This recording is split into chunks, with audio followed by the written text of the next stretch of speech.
Hi there, I'm your host June. Today we're excited to bring you the Matrix Success webinar, where you'll hear expert advice and tips to help you stay on top of your study goals. Before we begin, let's meet today's expert. For this webinar, we recommend you have a pen and paper on hand to jot down our tips. Now that you're ready, let's start the webinar. Hi, welcome parents and students to my webinar about the secrets to ATAR and scaling today. My name is Oak, and I am the head of secondary here at Matrix Education. Today I'll be talking about how ATAR and scaling works, how they're calculated, and this would be the first seminar in the High School Success series. Do follow us on Instagram and TikTok for more updates. I'm hoping that this webinar will be useful to everyone here today. Now, if you're in Year 10, you may find that the pace of learning now is much faster than in Year 9. If you're in 11, I'm hoping that you've realized that by now you are under some stress about your assessment task. And if you're in Year 12, I'm hoping that you already have established your own study rhythms and have your goals in place for each of your assessment this year. If you're in Year 11 especially, the demands and the pace of learning will change once again quite significantly when you go to Year 12, and these are just a lot of things to do. If you keep focusing on doing things, then there are two main problems. First is you don't see the big picture. Now that's called firefighting. You're just busy fighting fires and busy being reactive to things. A good example would be cramming things into your brain 2 weeks or 1 week before your exam, and I find that too many students are busy doing lots of things without understanding why. And why am I doing? What am I doing? That's probably the question that you're asking yourself. Now, since you're in school right now, your parents might give you some advice of study hard, right? Or the following days, the following month, the weeks will be study harder. Well, you're already going to school, do your homework, activities, sports, and you may think, well, where am I going to find time to study harder? This resonates with you, then you may need to think about whether or not this is the right approach. The second problem is that you do not have the system with the right approach. It essentially means there is no direction. Well, why am I saying this? Because you receive your school reports every 6 months, don't you? And what's wrong with this? You've been told what you did really well or not so well or poorly every 6 months. Then what would your parents tell you? Well, try harder, study harder. Well, maybe you did or maybe you didn't. The one possible thing that could happen is you improve your mark marginally, very increase slightly or just a bit. Well, you've spent so much time to study, but you don't get the result that you want. And that's because you haven't got a goal or a system in place that is effective.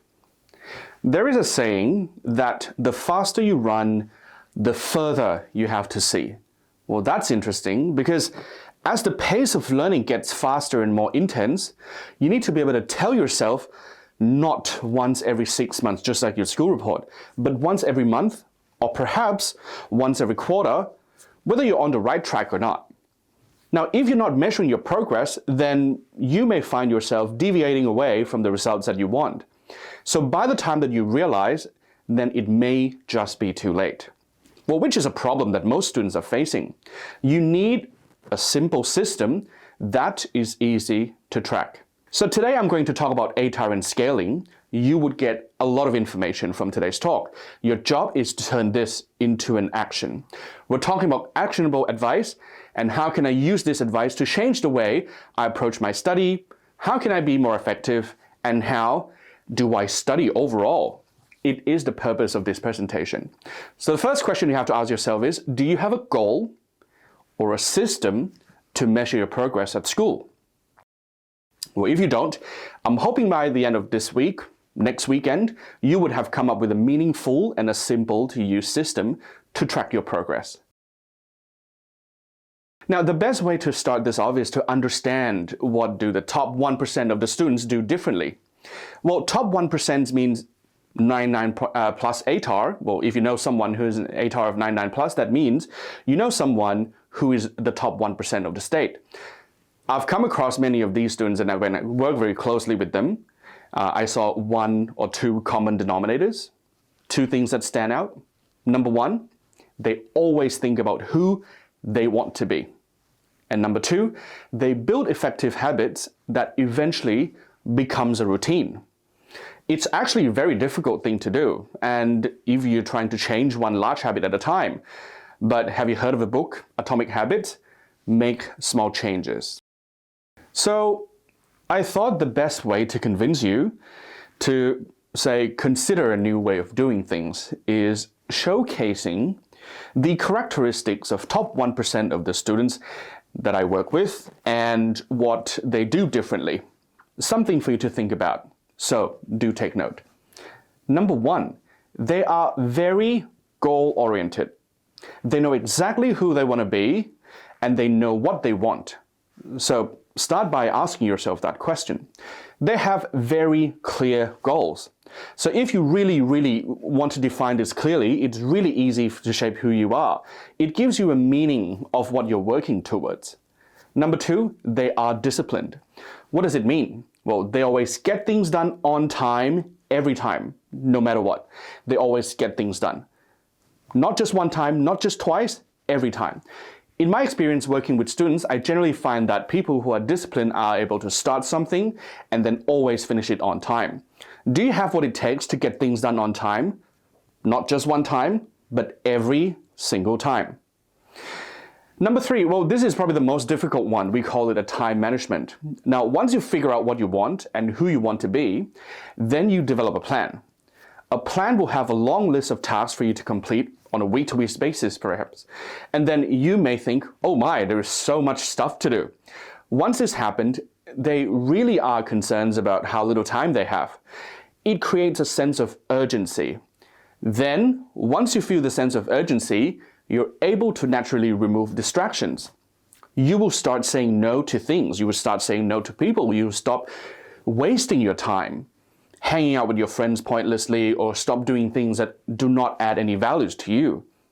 It is a very powerful thing when you're able to say no to things that undermines your ability to be effective. I'm talking about effectiveness here and not efficiency. You have to be effective first before considering efficiency. Well, being efficient comes after repetition. Once you're effective, then you repeat, improve, not the other way around. You can use what we call the priority matrix to start your to-do list. You can then prioritize the items that are urgent and important first. You will often find that you have 10 things to do, and usually you only manage to get 5 or 6 things done. And lastly, they are very process different. Now imagine that if you don't normally cook and you want to cook for the first time or in a rare occasion on Mother's Day, you would find that it takes a lot of effort and time for you to select ingredients at supermarket, preparation, cooking, cleaning up, unlike someone who's been doing it repeatedly or who follow the process or who, they are efficient in that process. Well, I wasn't efficient when I cooked for the first time, so it probably took me 2 hours for the whole scrambled egg thing, right? So I do not know my process. Similarly, when you're sitting major exam for the first time, you're going to find that there'll be lots and lots of issues during exams if you don't practice enough. So before you do anything, you need to make sure that your process is effective. I'm talking about effectiveness and not efficiency. Well, here is an example, right? Here is an example of what an average student would do on the left-hand column when they study for English. So have a look. And on the right-hand column, this is what a matrix student would be trained to do. This is what I tell my top 1% students to do. This is like that recipe that you were looking for. This is a step-by-step process of what to do and what not to do. Now, do you know why an average student or normal students would follow the process in the left-hand column? Because it's easy. You would just memorize the essay. And look at the right-hand side. It looks so difficult. It takes so much time. It has so many steps.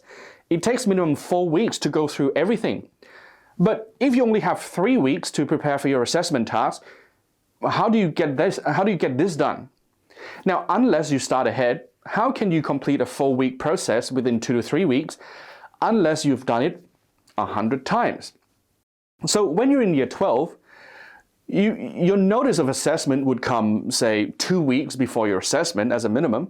it counts towards your HSC marks. Well, essentially, you need to be able to ask for specific feedback from your teachers, and these feedback need to really be able to pinpoint to the specific point exactly which part of the process you're struggling with. Where is the mistake? You need to know exactly where you've gone wrong. So the point that I'm making is, if you cannot describe what you're doing as a process, then you don't know what you're doing. Think about it. Of course, it's hard. It has to be difficult. Look at these step of processes and how long does it have for you to get through the whole thing. It has to be difficult. For one thing that you can remind yourself is you can let it happen or you can make it happen. That's up to you. Now that I've painted the background, I've painted the picture of this process, let's talk about the system and the HSC processes, for example. So let's kick off with the HSC system. There is a 7-step process to calculate your HSC marks and your ATAR. It generally involves 3 things. Number 1, your assessment marks in year 12 at school. Number 2, the HSC exam mark that when you sit the HSC. And number 3, these 2 will be used to calculate the HSC mark for every one of your courses. Then they would use the HSC mark and convert into a scaled mark. This is not the same as the HSC mark. It uses this scaled mark to give you the UAC score of 500. So if your UAC score is 480 or higher out of 500, then your ATAR will be 99.95. The highest UAC score in the history of HSC is 491 out of 500, and he is a friend of our Matrix founder, DJ Kim. So when the HSC is completed, you will then be given 2 certificates. One is a certificate from NESA, which outlines all the courses that you've done, and they will give you a performance in these courses. This would contain your HSC exam mark, your overall assessment mark, and a performance band for the HSC mark, which is the average of the exam mark. I'll be talking about this. If you don't do very well in your school assessment, you would put yourself in a very difficult position in getting the higher HSC mark. Now, some of you may recognize what we call the performance band. It basically is the prescription of the knowledge, the understanding, and the skills that you have demonstrated to get this kind of mark. 90 plus is band 6, and then up to 89, well, that gives you a band 5. However, if you're doing an extension subject, you would get a different performance band called E1, E2, E3, and E4, where E4 being the highest performance band for extension subject. They will convert these into the UAC score, and then you will be given the ATAR. Now, let's have a look at the difference between the HSC mark and the ATAR. The HSC mark tells you about the performance in each of the course, which is your individual performance.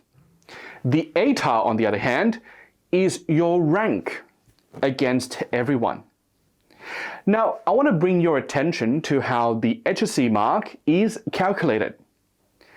It is the average of the HSC exam mark, and here's the keyword, moderated. Some students think that this is scaling. It is not scaling, but it is moderated or adjusted.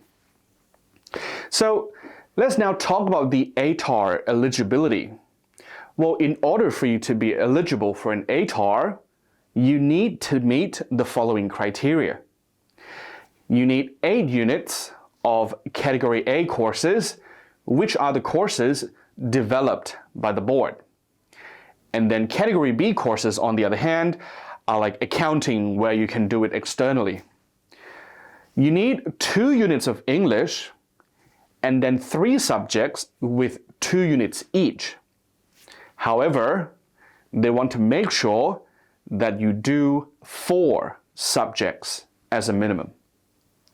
So some of you might be thinking why we need an ATAR. Oh, by the way, I understand that all of the terminologies I explained just now are very complicated. We'll give you an example, okay? Now, why do we need an ATAR? Well, that's for university application. They need an objective way to assess whom to accept or whom to reject into universities. Well, they can't do that by just looking at the HSC mark. Why? Because everyone would have done a slightly different combinations of subjects. So, that essentially means we're comparing apples to oranges there, right? So they come up with an ATAR system.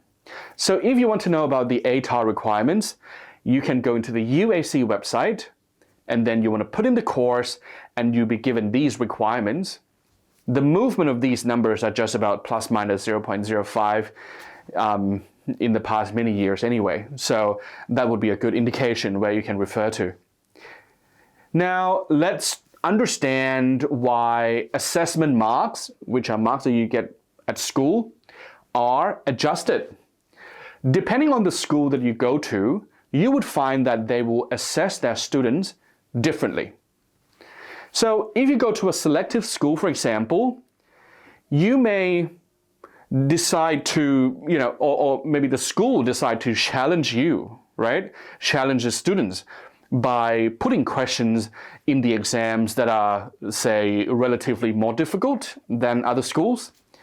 And they may find that exams, in other schools, for example, they may find that exams of such standard may destroy the confidence of the kids. So we have 2 types of schools here in comparison. So these 2 schools end up slightly adjusting the level of difficulties of their assessment to cater to the learning abilities of the students in their classes, in the school. Now, how openly they admit to this is an entirely different story. So from the Department of Education perspective, they can't take your assessment marks literally. In the selective school exams, exams may be difficult in a normal school, your exams may be a bit easier, right? So they can't take your assessment mark literally. So they have to be adjusted. Now, what kind of adjustment do they do? They compare your school's HSC exam mark to your school's assessment mark. Now, this is why parents and students think school is an important consideration. Some parents think, if I put my kids into a selective school, my kids may get a higher ATAR. Well, this is partially true. Why? Well, because of this. The rule is that the total HSC exam mark for a course must be equal to the school's total assessment mark for the same course. So let's say, imaginary case, let's say there are 10 students in the course and their assessment mark is 800, but the HSC exam mark, which is standardized by the way, is 700. What does that mean? Well, it means that the school exams and assessments are too easy and 100 marks need to be taken away because the HSC exam mark for these students are lower. This is equivalent of being adjusted down or moderate down. On the other hand, in a more competitive school, for example, if the assessment mark adds up to 800 and the HSC exam mark is 900, what does that mean? That means everyone will need to get an extra mark, or extra marks for that matter. Well, the idea here is to expose students to the same level as the HSC. That's the most fair. You want something that is similar. So between the assessment mark and the HSC exam mark, that must be similar. That's up to schools on how they design their assessment.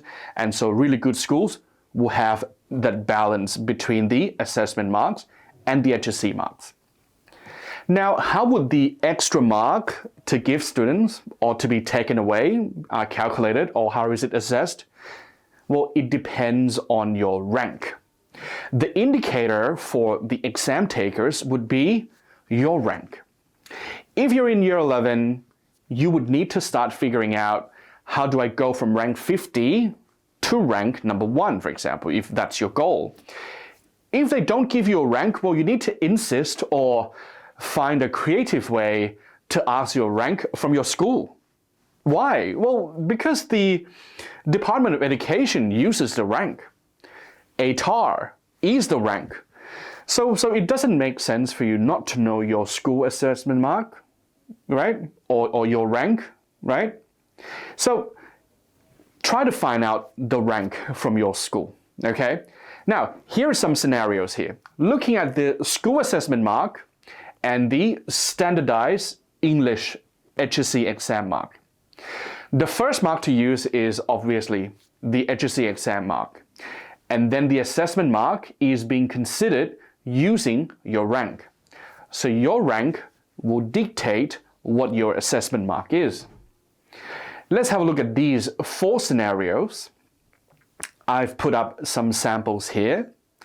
This looks really complicated, but then it would make sense in a minute. So let me try to explain that to you. So now let's have a look at their English score. So we have some students here. So let's have a look at their English score, since English is a compulsory subject. So let's take this as an example. There is a column for their overall assessment mark and the HSC exam mark. So we've picked 6 students as a case study here. They were given 94, 93, 92, 91, and so on for their assessment marks at the end of their trial exam, school assessment mark. Now, these students would go and sit their HSC English exams, and then their marks are tabulated in the table, as you can see. So you have 2 columns, school assessment mark and the HSC exam mark. The first thing NESA will do is they would look at the total assessment marks. Now, if you look at the sum or the total of the assessment mark column, the total assessment marks for these students is 548. Now, these students achieved a sum of 561 in their HSC exam. So clearly, there is a difference between their assessment marks allocated versus their overall English HSC exam mark. So since the assessment mark 548 is lower than the HSC exam mark of 561, what they conclude is that these students must have been assessed in their school with a greater level of difficulties. What NESA will try to do is they will have to adjust these students' assessment mark by increasing them from 548 to 561. What this means is that these students would get a different assessment marks when their HSC mark is calculated. Now let's find out how this works. First of all, let's take a look at Peter. The way we calculate Peter's HSC mark is that they take the HSC exam mark of Peter and then they look at Peter's assessment mark at school. Peter's assessment mark was used to determine his rank. So in this case, Peter came first. And what they do is they look at the highest HSC exam mark from the school, which is what Peter gets in this case. Then Peter is awarded 97 as his assessment mark. So the average will become 97 plus 97 and then divided by 2. So that gives him a 97 HSC mark. The next is Sally. Sally came second with the assessment mark of 93 at school. Then she went to do her HSC and obtain her HSC exam mark of 95. Well, she would obviously have 95 as her HSC exam mark. We can't change that. But her assessment mark is adjusted from 93 to 96 because she was ranked number 2 in school. And therefore, she would get the second highest HSC English exam mark as her adjusted assessment mark. Here, we can see that the ranking within your school is more important than the actual assessment mark you receive, since the assessment mark has to be adjusted anyway. So your school rank is more important in this scenario.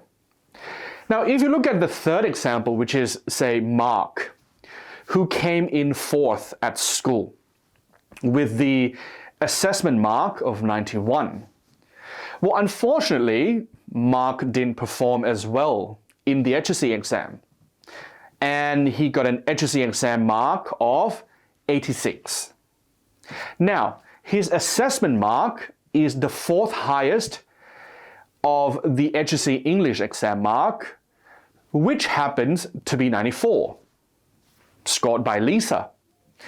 And he has to thank Lisa for that, because now this means Mark will get 94 instead of 91.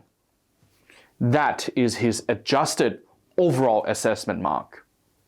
So his HSC mark is the average of 94, and divided by 2, and that becomes 90, right? So 94 and 86 divided by 2, that becomes 90. Lastly, Andrew came 6th with the assessment mark of 88, and we can't change that. He scored 93 in his HSC English exam. So to calculate Andrew's HSC mark, it would be 93 with an adjusted assessment mark of the 6 in the English exam mark, which is 86. And so this would give him an overall HSC mark of 90. So what's really important here? Well, as I've mentioned before, it is the rank at your school. Next, let's talk about ATAR. What is ATAR? Well, Australian Tertiary Admission Rank. You need to know what's your rank. Well, half the kids don't know what their rank is at school, and that's quite concerning. Well, the end game here is rank anyway, and no one wants to talk about it. If you go to a non-competitive school, for example, you may find that there is a large gap between the first and the second rank in the school. And then if you rank drop from number 1 to number 2, for example, then that can be really bad for you. Ranking is everything in this case. Unless, there is an exception of course, unless you go to an extreme school like James Roos, right? Where the 80th rank could be scoring 94, right? Now, once your HSC mark is calculated, then your marks will be converted into the UAC score. Now, what do we need? We need a scaled mark. So how then a scaling works? Scaling is the process of converting your HSC mark into the UAC score. Why do we need a scaling? Well, here's an example. Let's have a look at this table here. If there are 2 students who achieve 90, one of them does Mathematics Advanced and the other person does Mathematics Extension 2. The scaled mark, as you can see, tells a very different story. One of them gets a 90, the kid who did Extension 2, and the other one already lost 22 marks and the scale is 78. What did I say about the 99.5 requirement? Well, they need to get at least 480. So this student who's doing Math Advanced and get 90 in the HSC mark, he cannot get a 99.95. Why? He has already lost more than 20 marks in the UAC score. The question here is, why do they need to do this then? Well, because they need to take into account, they need to take into consideration that one course is more demanding than others. So in this case, Extension 2 is way more demanding than Math Advanced. So upon taking these into consideration, we see a whole different story here. It is the scaled marks that gets calculated into your ATAR. So now I'd like to compare scaling to, say, converting different foreign currency into Australian dollars, for example. So think of courses that the different courses as different foreign currency. Then the scaling is like an exchange rate, right? So let's say we have 90 USD, right?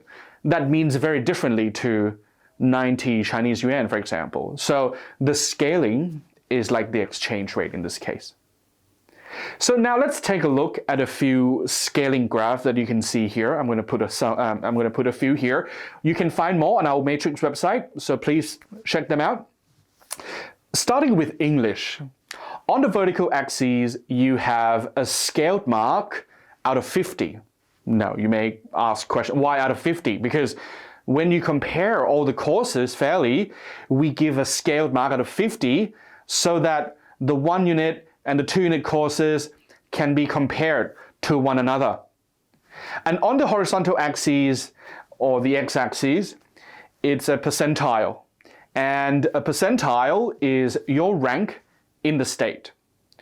You will see that the English Advanced and the English Standard, so let's have a look at these two colors. Yep, they have very different slopes. So if you want to get a 45 out of 50, for example, in scaled mark, I'm doing Advanced English. Where do I need to be? Well, have a look at this, right? So where do I need to be? Well, let's have a look at the blue line. Well, you have to be in the top 4%. If I want 40 out of 50 or 90 out of 100 scaled mark for Advanced English, that have to be in the top 4% in the state. Well, that's really hard. And you're not going to get the top 4% in the state by memorizing essays, for example. You never get there. I can guarantee it. For kids who really want to do well, they have one thing in common. They are all brilliant in English. You cannot get the highest possible ATAR by just memorizing your essays. You're compromising your ability to get the highest ATAR. Now, unfortunately, if you're doing standard English, to get 45, you need to be a top 0.01% in the state from the graph. Is that clear? Now, obviously, that's not fair. The person who determined this graph, or mathematicians, statisticians, they must have taken into consideration the demands of the course, how difficult, well, I'm not supposed to use that word, how difficult the course is, and then they would need to put in the appropriate exchange rate for each course. So, when they calculate your ATAR, the demand for each course must be taken into consideration. So overall, as you can see, there are many graphs of English here. Overall, the English scaling is actually pretty bad compared to a few other subjects. What about math? Well, let's have a look at some of the math graph here. Well, if you want to determine the subject that has a better scaling, then, as you can see from the different graphs, you would want to identify the graph that has very little slope, or look as horizontal as possible. Yep. So in the math graph, Math Extension 1 and Math Extension 2 are the two most horizontal in their scaling. It doesn't matter if you're in the top 30% or top 10%. Let's have a look at Extension 1, for example. Right? So it doesn't matter whether you're in the top 30% or top 10% of the state. The mark difference is very minimal. So this is a word of warning for students who really like maths and who excels in math, and you put in so much effort to study math without caring for other subjects like English, for example. Look at what it takes to get you from the top 30% to the top 10%. So from 70 to 90, right, in terms of ranking, okay? You need to put in so much effort. You need to put in hours, you need to put in days, and what do you get in return? Just 2.5 more marks, right? So you need to essentially be able to draw a line. If you're good at math, but you're not brilliant in math, you got to figure out where is good enough for you. And how do I make use of the rest of the time to really maximize the HSC mark and the ATAR for other subjects? Now, this is what I'm calling effective. This is what I meant by being effective. By not doing just what you want to do, but by start doing what needs to be done. That's so many mistakes made in the past. A lot of my math students who just want to do math, and not, focusing on English. Now, this is what we call a strategy. However, if you're doing a 2-unit maths, then that's a different story, if you can look at the 2-unit graph. So these graphs would give you an idea where your ranking needs to be. Now, if you may think, oh, I'm better off doing extension 2 maths, for example, well, that's not the purpose of this scaling graph here. What the scaling graph tells you is if you want to have a higher scaled marks in Math Advanced, let's say I want a 45 out of 50 for Math Advanced, you're going to have to be somewhere in the top 4%. That's the whole purpose of the scaling graph here. Now, here are the graph of science, humanities, and the languages and so on. So we have put up a lot of graphs here. So you can find that the scaling graphs, you can find them in one of our blog articles at Matrix website. Now, the purpose of the scaling graph, as I've mentioned to you, is to help you to determine the appropriate rank you need to attain the desired scaled marks. So you need to be able to backtrack that. So if I say, right, I want to do just Math Advanced, then I want to know where I need to be ranked to attain the desired scaled marks. Now, here are some of the ATAR scenarios for your consideration. So let's say I'm doing this combination of subjects, right? So you can see the slide here. We have this combination of subjects. After converting into scaled marks, and you get an aggregate of 379 out of 500, which equates to an ATAR of 91.45. This means even though I have achieved the HSC marks of 90 for all my subjects, that still doesn't necessarily mean that I would get a higher ATAR. Of course, these are being subjected to scaling. Now, let's have a look at a slightly different combination here, whereby you achieved the HSC mark of 90 for all subjects once again, so I'm going to hold that as a constant. Some of these subjects are more challenging and more demanding, for example, and you can see that the ATAR jumps to 95.20 by simply changing the options of your courses.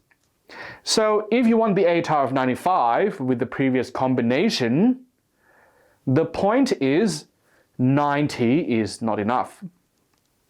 So let's now take a look at one of the more popular combinations, and then we're going to hold the HSC marks once again consistent at 90. You can see that with the demand of these subjects, including the most difficult mathematics course, which is the Extension 2, then you would find that the ATAR once again jumps to 97.55. Again, if you want a higher ATAR, then you need to perform better in some of these subjects.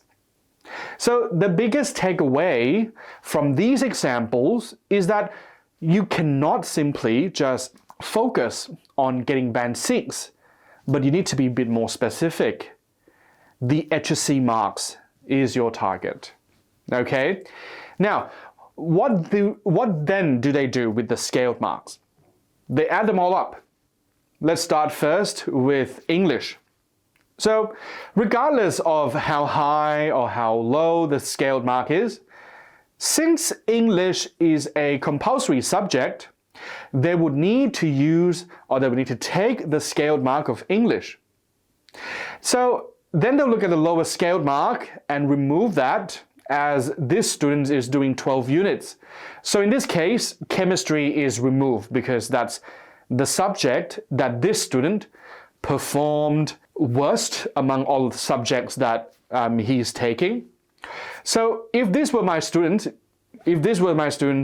I would advise him, or I would advise her, to actually drop chemistry when she hits year 12, when she knew that she can't perform as well in chemistry to other subjects. The time she actually spent on chemistry could have actually been used more wisely in bringing up the HSC marks in other subjects, if you would agree. She's doing way too many subjects. She's doing way too many courses. So maybe if she drops a subject, or dropped the course, or chemistry in this case, she could have spent more time in English and then bring up her ATAR. So please head to our Matrix website where you can find the ATAR calculator.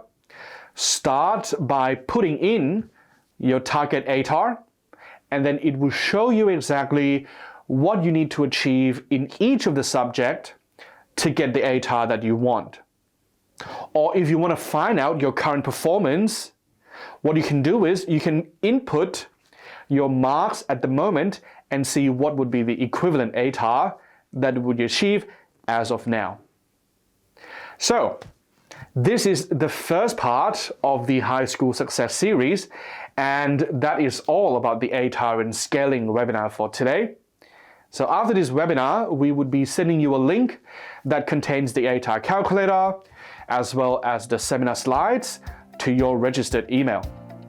Now, in the next webinar series, I will talk about how you would set goals, how you would set targets, and the rhythms for your academic year.